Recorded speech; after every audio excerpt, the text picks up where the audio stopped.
Днес ще разгледаме времето в България за период от 10 дена напред до около 20 април. На 10 април ни предстои студен атмосферен фронт. Отново ще бъде добре изразен студен атмосферен фронт, по който очакваме да има валежи от дъжд и сняг. Най-вече в североизточна България се очаква валежите да бъдат от сняг.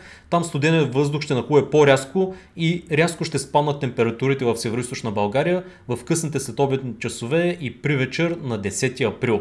От 10-12 градуса на обяд и в следобедните часове до около минус 1 градуса към 8-9 вечерта и валежи, които да преминават от дъжд в сняг в крайните североизточни райони. Също така очакваме силни пориви на вятъра най-вече в северна България, като поривите на вятъра ще бъдат със скорост от 50 до 90 км в час. Валежите не се очаква да бъдат много сериозни, най-много ще вали по планините около 10 до 15 литра на квадратен метър, а в останалата част от страната валежите ще бъдат по-минимални от 1 до около 7 литра на квадратен метър. На 11 и на 12 април все още ще има превалявания, отново няма да бъдат сериозни, ще се добавят още няколко литра на квадратен метър. В последствие, в средата на месеца постепенно очакваме температурите да започват да се покачват и на 17 и на 18 април вече ще имаме доста по-високи температури над 20 градуса. Също така ще се повиши нестабилността на атмосферата и около 17, 18, 19 април вече се очаква да има локални гръмотевични бури.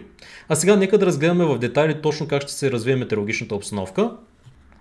Отворил съм сайта на Британската метеорологична служба и тук може да видим как преминават атмосферните фронтове. С синьо може да видите къде е позициониран студения атмосферен фронт. И сега нека да видим как този студен атмосферен фронт ще приближава Балканския полуостров към обяд на 10 април. Ето тук може да го видите изобразен. Сега даже ще го маркирам, за да може да го видите още по-добре. Ето тук в случая това е студения атмосферен фронт, тук в синьо, който ще се предвижва към България и към Балканския полуостров и ще носи рязкото застудяване, включително и снеговалежите на места по планините и в североизточна България. Тук вече гледаме сайта на LXCharts с температурата на километър и половина на морска височина. Гледаме карта за цяла Европа и нека да видим сега какво може да очакваме в следващите дни и за по-дългосрочно. Гледаме сега как се спуска тази студена въздушна маса. Това е студеният атмосферен фронт, който ще достигне страната ни на 10 април. Този студен атмосферен фронт ще бъде доста рязък и макар че температурите ще са ниски, динамиката на атмосферата ще бъде много висока, така че не е изключено дори на места локално, най-вече в северна България, да прегърми. Просто защото ще има много висок срез на вятъра, т.е. промяна на скоростта и посоката на вятъра във височина, който ще помага конвекцията. Така че, освен че може да видим сняг отново на места, най-вече в североизточна България, също така не е изключено отново да видим и гръмотевични бури. Също така искам да спомена, че на 6 април през страната ни премина много рязък студен атмосферен фронт, който донесе локални гръмотевични бури, най-вече в североизточна България. Във Варна специално премина гръмотевична буря, която донесе и дребна градушка. А на 7 април имахме сняг на доста места, включително и във Варна отбелязахме 7 см снежна покривка, което си е доста, бих казал, рядко, направо историческо за Варна. Поне аз, откакто съм роден, не помня във Варна да е валяло сняг и да е натрупал на 7 април, така че това беше една доста рядка обстановка, но може би в следващите години това ще става все по-често, да имаме такива резки промени от големи затопляния, последвани от резки и студени атмосферни фронтове, които дори да не са много в своят сезон, така да кажем. Ето тук са границите на България, за да може по-добре да се ориентирате и виждаме как студения въздух нахлува от север и се придвижва на юг и югоизток. А сега нека да видим какво ще се случва и в следващите дни след 10 април. Постепенно студения въздух започва да се измества на изток и от 11-12 април вече може да очакваме постепенно затопляне на времето в България. Като по-голямото затопляне ще дойде в средата на месеца, около 15-16 април. Виждате тук, че вече температурата на километър и половина на морска височина започва да се покачва, което означава, че включително и приземните температури също ще станат по-високи. Гледаме картата с валежите и приземното налягане.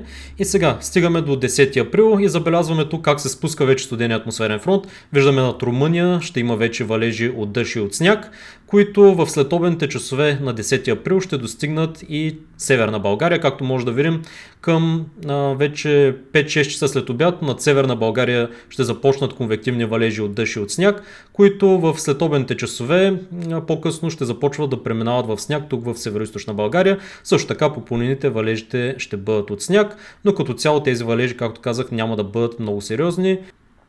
В последствие на 11 срещу 12 април отново се очаква да премине смущение и да превали основно дъжд, а по планините от югозападна България и сняг.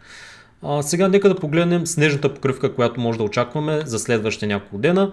Виждаме, че по планините в Стара планина и в планините от югозападна България има вече снежна покривка, а на 10 април тук в североизточна България ще се добавят от 1 до около 3-4 см нова снежна покривка. В последствие на 13 април очакваме допълнително затопляне и вече може да видим температури, които в световните часове ще достигат до около 16-17 градуса. Това ще бъдат максималните.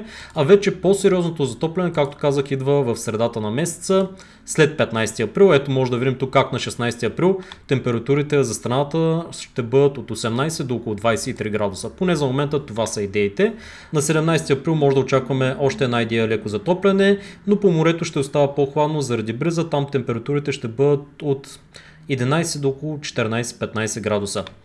Още по-топло се очаква да бъде на 18 на 19 април и както казах вече там ще се засилва и нестабилността на атмосферата. И сега последно нека да погледнем и картата, която ни показва конвективната налична потенциална енергия, или това е горивото за бурите.